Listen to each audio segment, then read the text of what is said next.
নমস্কার বন্ধুরা, নবদিগন্ত চ্যানেলের পক্ষ থেকে আপনাদের সকলকে জানাই স্বাগতম। তো বন্ধুরা, এখন আমি আপনাদের সাথে যে আপডেটটি শেয়ার করতে চলেছি সেটি হচ্ছে, এই ভিডিওতে আপনারা দেখতে পাবেন আজকেই কিন্তু বিচারপতি অমৃতা সিনহা ম্যামের এজলাসের যে রিপ্যানেল মামলা, যেখানে কিন্তু কাট অফ মামলা, যেটি কিন্তু রিপ্যানেল হওয়ার প্রবল চান্স রয়েছে। আজকে কিন্তু রিপ্যানেলের অর্ডার আসার বা প্যানেল ক্যান্সেল হওয়ার অথবা বঞ্চিতদের চাকরি দেওয়ার যে কোনো একটি রায় কিন্তু আজই হতে চলেছে।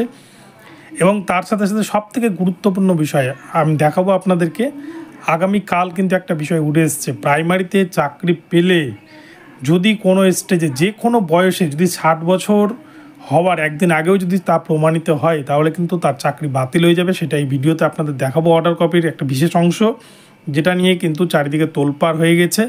তো চলুন আমরা সম্পূর্ণ ভিডিওটি এবারে দেখে নিই। তো দেখুন বন্ধুরা, এখানে কিন্তু কালকের যে মামলার, সেই মামলার কিন্তু অর্ডার কপির একটি বিশেষ গুরুত্বপূর্ণ অংশ, যেটা নিয়ে কিন্তু সোশ্যাল মিডিয়া তোলপাড় হয়ে উঠেছে। তো আপনাদেরকে আমি সেইটুকুটাই আলোচনা করে শোনাচ্ছি যে অনেকেই কিন্তু বলে যে একবার চাকরি পেয়ে গেলে সে চাকরি কিন্তু কেউ খেতে পারে না বা চাকরি বাতিল হয় না। তো এখানে জাস্টিস কি লিখেছেন তার অর্ডারে, সেখানে লেখা হয়েছে রুল 8/9, অর্থাৎ 8/9 রুল অনুযায়ী 2016 mentions that even after recruitment at any stage, if it is detected or proved that a candidate achieved success by way of unfair means or by suppression of some material facts, her appointment shall summarily be cancelled. A specific grievance of the petitioner is that candidates securing lesser marks have been provided appointment, ignoring the claim of the petitioner who secured more marks. এখানে পরিষ্কার বলা হয়েছে, যদি কোনো প্রার্থী প্রমাণিত হয়ে যায় যে সে বেনিয়ম করে বা ইললিগাল পথে সে চাকরি পেয়েছে এবং একজন যোগ্য ক্যান্ডিডেটকে বঞ্চিত করে সে চাকরি পেয়েছে, যদি কোনো ক্যান্ডিডেট দেখা যায় তার মার্কস বেঁচে থাকা সত্ত্বেও তাকে চাকরি দেওয়া হয়নি রিক্রুটমেন্ট রুলস 2016 অনুযায়ী, তাহলে কিন্তু সেই চাকরি প্রার্থী যে চাকরি প্রাপক, সেই ইন সার্ভিসের কিন্তু চাকরি চলে যাবে। এখানে কিন্তু এটাই লেখা রয়েছে। তো এই বিষয়টা কিন্তু পরিষ্কার উনি জানিয়ে দিয়েছেন। তো আজকে এই মামলার কিন্তু ফাইনাল জাজমেন্ট হতে চলেছে জাস্টিস অমৃতা সিনহা ম্যাডামের বেঞ্চে। দুর্গাপূজার আগেই হয়তো অনেকেরই কিন্তু মুখে থেকে হাসি উড়ে যেতে পারে। অনেক ইন সার্ভিসের কিন্তু আজকের এই রায়ে অনেকেরই জীবনে হয়তো অন্ধকার নেমে আসতে পারে এবং অনেক বঞ্চিতদের কিন্তু কপাল খুলে যেতে পারে আজকের জাজমেন্টে। কেননা জাস্টিস অমৃতা সিনহা তিনি কিন্তু পরিষ্কার বলে দিয়েছে, কোর্ট কিন্তু কোনো জায়গাতেই মাথা নিচু করবে না।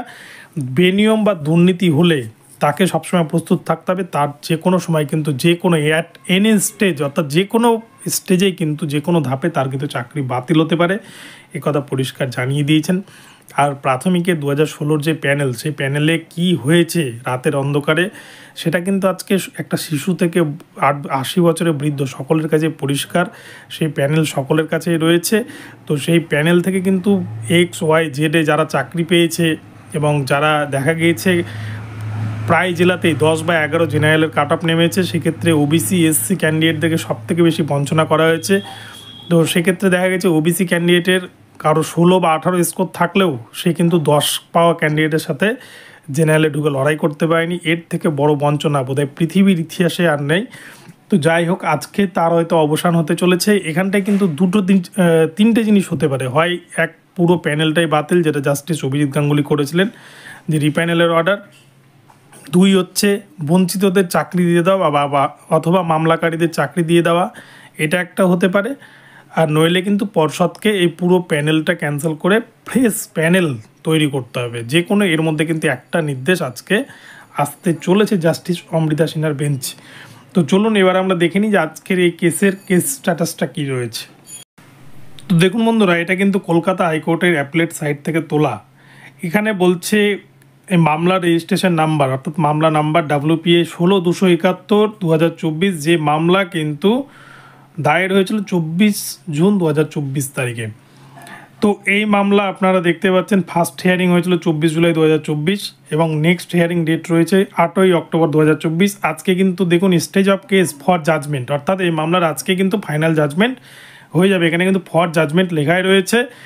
তো এই মামলাটি আজকে রয়েছে কিন্তু জাস্টিস অমৃতা সিনহা ম্যাডামের বেঞ্চে। আজকে সকাল 10:30টাতে কিন্তু এই মামলার চূড়ান্ত শুনানি হতে চলেছে। এই মামলার মেন পিটিশনার রয়েছে শৌকত জামান, অ্যাডভোকেট রয়েছে দীপা আচারিয়া, এবং এই মামলাটি রয়েছে state of West Bengal and others, অর্থাৎ ওয়েস্ট বেঙ্গল প্রাইমারি বোর্ডের বিরুদ্ধে।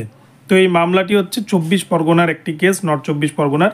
তো এই মামলায় আজকে কিন্তু যদি কাট অফ কেসে যদি চূড়ান্ত অর্ডার চলে আসে, যেখানে বঞ্চিতদেরকে চাকরি দেওয়ার যদি বা রিপ্যানেল করা অর্ডার যদি চলে আসে, তাহলে কিন্তু পুরো প্রাইমারির 2016 রিক্রুটমেন্টের পুরো চিত্রটাই কিন্তু চেঞ্জ হয়ে যাবে শুধু এই একটা মাত্র জাজমেন্টের। এবং তার ফলে কিন্তু হাজার হাজার বঞ্চিত ক্যান্ডিডেটরা, যারা নন ট্রেন্ড ক্যান্ডিডেট, যারা এখনও পর্যন্ত ডিএলএড করে উঠতে পারেনি, তারা কিন্তু সবথেকে বেশি লাভবান হবে এই মামলার রায়ের ফলে। এবং কলকাতা হাইকোর্টে লাইন পড়ে যাবে কিন্তু পুজোর আগেই যে এই মামলা দায়ের করা নিয়ে। তো বন্ধুরা, এখন এই পর্যন্ত রইল আজকের দিনটিতে কি হয়। পর্ষদকে সময় দেওয়া হয়েছে 24 ঘন্টা। 24 ঘন্টার মধ্যে পর্ষদ তা সাবমিশন করতে পারে কিনা, তার যেগুলো ডকুমেন্টস চাওয়া হয়েছে দেখা যাক। তো সেই ক্ষেত্রে জাস্টিস অমৃতা সিনহা ম্যাডাম, তিনি কিন্তু রণংদেহী মূর্তি ধারণ করে এই মামলাগুলোকে দেখছেন। তিনি কিন্তু বলেই দিয়েছেন কোনো রকম কম্প্রোমাইজ নয়, দুর্নীতি হলে সেখানে কিন্তু অ্যাট এনি স্টেজ তা ক্যান্সেল হবে, যেটা দুর্নীতি ধরা পড়বে। তো আজকে কি নির্দেশ দেন সেটাই দেখার। তো বন্ধুরা, ভিডিওটি ভালো লাগলে চ্যানেলটিকে সাবস্ক্রাইব করে দেবেন। দেখা হচ্ছে পরবর্তী ভিডিওতে। ধন্যবাদ।